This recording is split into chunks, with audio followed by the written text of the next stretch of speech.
All right, so what does UPS and Starbucks have in common?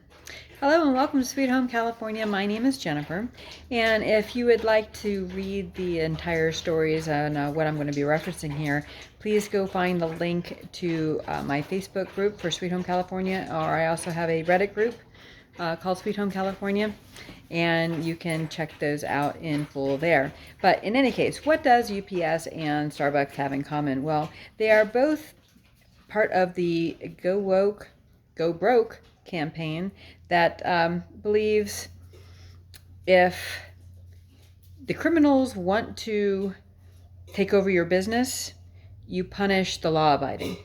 And what do I mean by that? Well, with UPS, for instance, um, there has been a increase in the number of thefts um, of UPS packages that have included firearms, as well as no doubt, countless other things. But the firearms have been getting the publicity and the attention of the anti-gun senators in our federal government. UPS apparently got a letter about a week or two ago from signed by 5 anti-gun senators saying that they wanted to know how UPS and presumably other carriers as well, but UPS is in the news right now because of their response to this letter.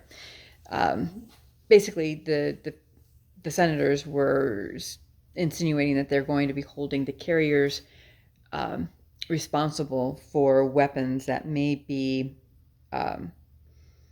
shipped illegally or stolen while in the possession of UPS. So UPS's response to that, of course, was to then cancel accounts of gun manufacturers, especially there's a bunch of gun manufacturers that manufacture parts, this 80% lowers where they're not by definition currently a firearm and are not required to be serialized. Now I understand that Biden has done an executive order where this is going to be required, but apparently that's not in effect yet.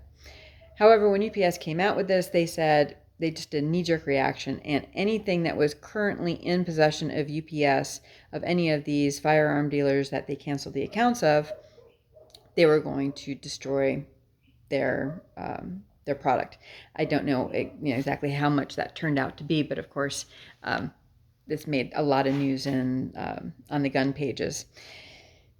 Since then, they have come out with new policies, and these policies include, again, because Joe Biden's executive order is going to be requiring serial numbers on all these 80% lowers and other things.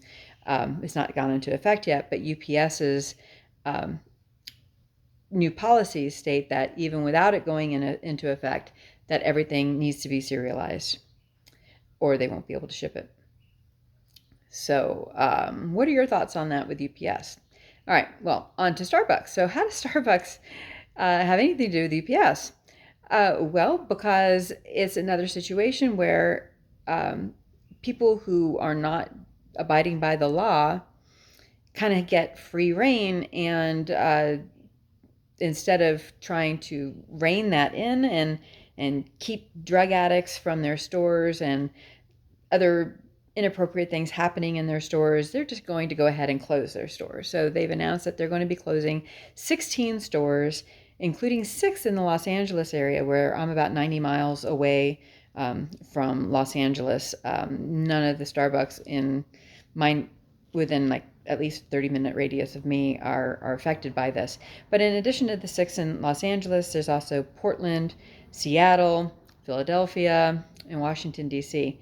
What do all those towns have in common? Well, I guarantee you they're not run by pro-police administrations. They are not run by administrations that are in support of law enforcement and having appropriate penalties for breaking the law.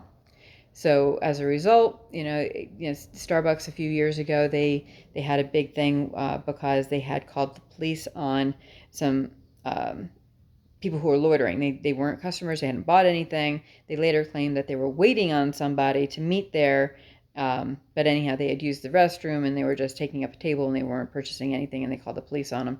It became a great big brouhaha because the people were minorities, and so they said they believed it was because of discrimination and racism. So then, rather than address what the real issue was, Starbucks just decided to have a blanket policy that anyone can use their restrooms and there are no limits or anything. Well, now they are reaping the rewards of that, and 16 of their stores are going to be closing.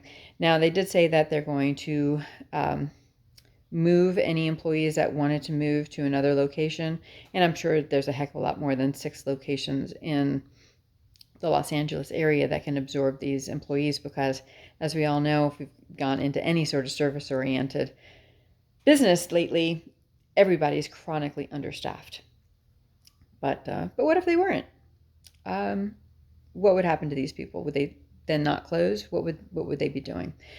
But in any case, let me know what you think down below on what's going on with Starbucks. Who do you think is going to be next with the go woke, go broke rule that seems to be taken over here?